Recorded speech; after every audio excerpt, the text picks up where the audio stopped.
Hey guys and girls, how's it going? Hope you guys are having a great week. So I'm back today with another video. This is another sort of gaming news related opinion video, and this one is going to be on the new Microsoft Project Scorpio, which we found out more information about 2 weeks ago, a week ago, and I just want to talk about obviously what we learned from it and why I do not think that the Scorpio will sell when it comes out towards the back end of this year. It is set for a holiday 2017 release.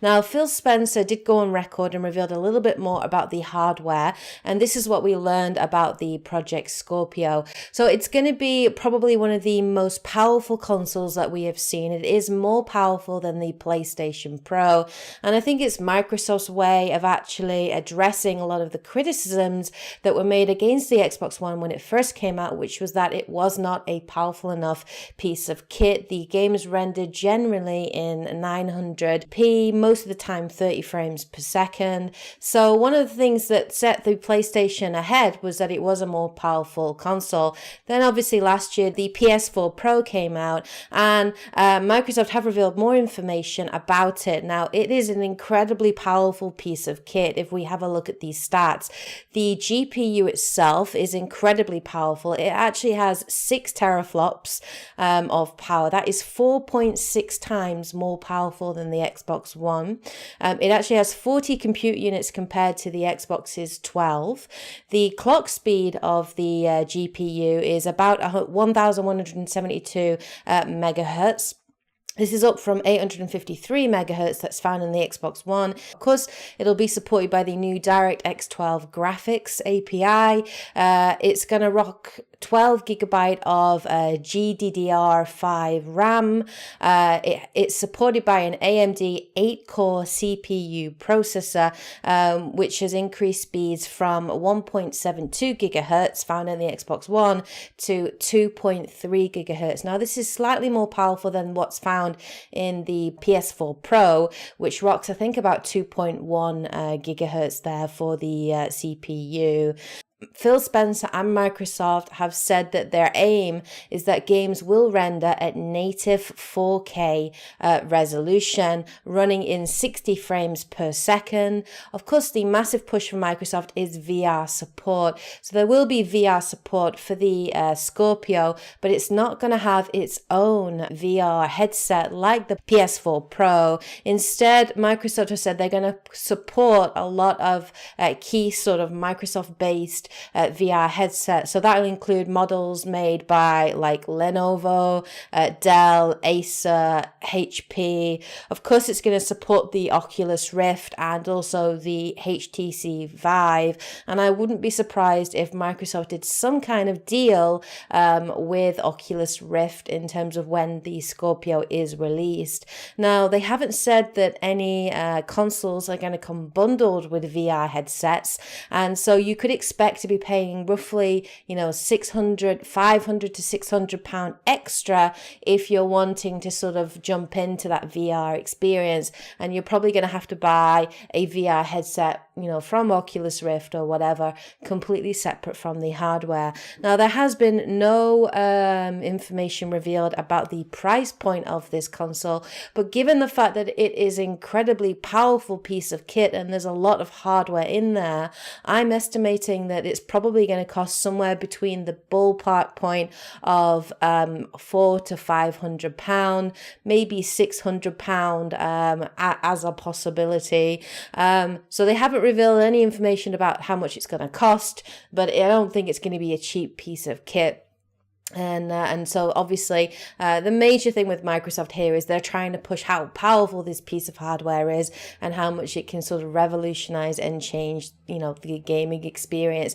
And I think it's kind of Microsoft's sort of way of dealing with some of the major issues in the game industry at the moment for producers, for console producers, I should say, which is how much PC gaming has really taken off, and it's very difficult for consoles like the PlayStation 4, like the Xbox One, to compete with the PC gaming market. And I think this is Microsoft's way of trying to address that issue.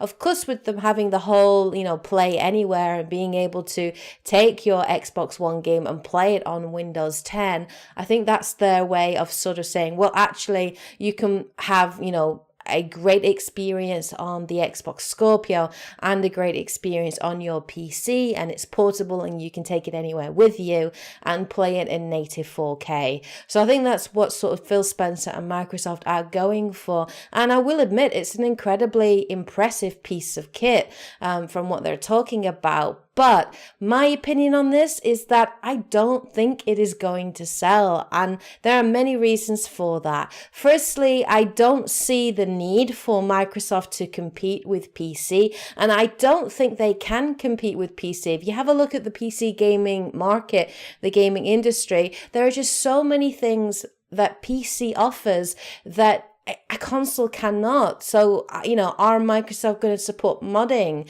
Because that's one of the major benefits. If you look at the games like Skyrim, for example, there are so many mods for Skyrim available on PC that improve that gaming experience. So, are mods going to be available on the Xbox One, on the Xbox Scorpio? Again, with a PC, you can upgrade that piece of kit. You can, progress with developers. You can buy a new powerful graphics card or a better processor. You can add more RAM to your PC to improve the overall performance. You can't really do that with a console, bar maybe upgrading the hard drive, which is going to come in at 1 terabyte hard drive when the Scorpio comes out. You can't really mod it or upgrade it the way that you can do with the PC. So I don't think they compete in that way as well. And also, you have to have a look at the price points of PC games. When you have a look at things like Steam, PC games are generally on average a lot cheaper than console games. You can get, a brand new game on PC for about, £30, wherein if you're going to buy it on console in stores or even online or digitally, you're looking at paying, £55. So does this mean, are Microsoft going to actually reduce the cost of their games? I mean, you're looking at spending £500 to £600 just on the console, but then you've actually got to think about the fact that, those games individually are going to cost you £50, £60 down the line as well. So you're looking at a lot of money when it comes to investing in the Scorpio and, playing games on the console. So I don't think it can compete with the PC market. And I really don't think Microsoft should be trying to compete with the PC market. I just don't think it's feasible. I don't think it's possible for them to do that. The major issue I have with the Scorpio as well, apart from the whole, cost of it and everything, but the major issue I have is there are no games really available. Now, this is the list of games that have been announced that will be released when the Scorpio comes out this holiday 2017.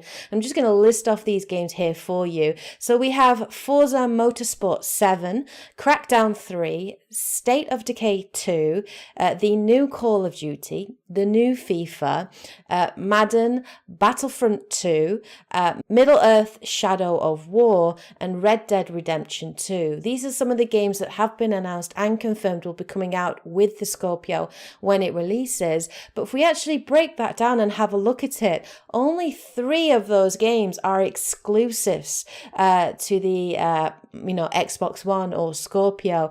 Forza Motorsport 7, Crackdown 3, and State of Decay. These are the only exclusives available, and really those are kind of sequels. There's nothing new or original that is coming out on the Xbox One, on the Scorpio. The only one really that was kind of new and original, obviously we have Sea of Thieves, which looks interesting, but it's not really a game that would make me want to pick up and buy a console. And of course, Scalebound, which was coming out as well this year. And as you all know, that was cancelled and will no longer be released, which obviously was developed by Platinum Games. And that's a massive, massive blow, I think, to the Xbox One, to Microsoft.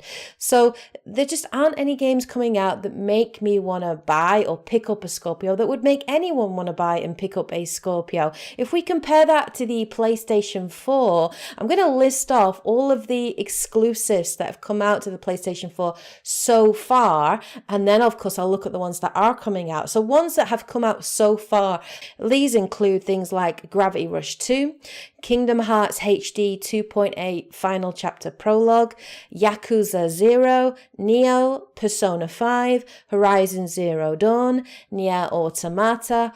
All these exclusives have already been released. So if we count that, that's like 7 games right there that have already come out, and we're only in April. Let's have a look at some of the games that are set to come out as well. So we have things like Ni no Kuni 2, Uncharted The Lost Legacy, the new God of War game, which I cannot wait for, Days Gone, Death Stranding, Detroit Become Human, Final Fantasy VII Remake, The Last of Us 2. These are big titles. There are so many exclusives coming out on the PlayStation 4, and I think this is really where Sony are beating Microsoft at the moment, is that they brought out their PS4 Pro last year, but since then it's been all about the games. There are so many exclusives that would make you want to go out and buy that console. And I just don't think that Microsoft have enough to warrant anyone spending £500 or £600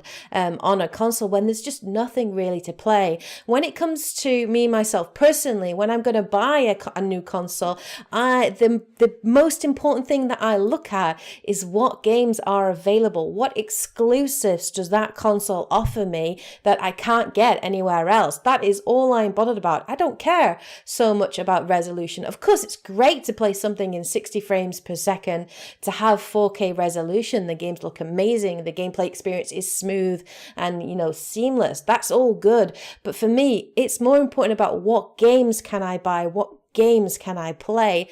And looking at, for example, the Nintendo Switch, I haven't gone out and bought a Nintendo Switch. Now, the major game I want to play on that, of course, is the new Legend of Zelda Breath of the Wild, because it looks incredible and I really, really want to play it. But I haven't gone out and bought a Nintendo Switch. One, because I can't afford to at the moment. I am saving for one. Every month I'm putting a little bit of money to one side for money made from my channel and also from my own savings to be able to buy it. But I refuse to buy a Nintendo Switch until, there are at least 3-4 games that I want to play on that console that come out. And that's really not going to happen until sort of summertime, autumn this year. I'm waiting until we have Splatoon 2 that comes out, ARMS comes out, the new Mario Kart Deluxe comes out, and of course Legend of Zelda. Once there are 3 or 4 games that I want to play, I will go ahead and pick it up. And it's exactly the same way with the Scorpio. There just aren't enough games coming out on this console that make me want to pick it up. And that is the reason why I think it will not sell unless Microsoft pulls something out of the bag at E3 this year and reveal, a list of about, 8 or 10 games that are going to come out that are all coming out this year that are all exclusives.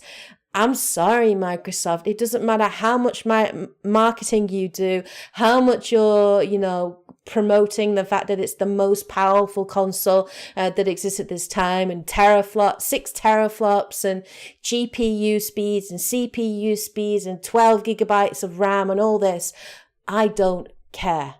All I am bothered about is the games that are coming out for that console. What games are available and what gaming experiences are you going to offer me on the Scorpio that I cannot get anywhere else? That is all I'm interested in as a gamer. So that's my opinion, guys. That's why I think the Scorpio will not sell when it comes out in holiday 2017. Let me know what you guys think of this. Do you think the Scorpio will sell? What do you think about Microsoft plans at the moment in terms of their reveal on it? What do you hope to see in the future? Let me know in the comment section below. I hope you guys are having a great week. Take care, and as always, happy gaming.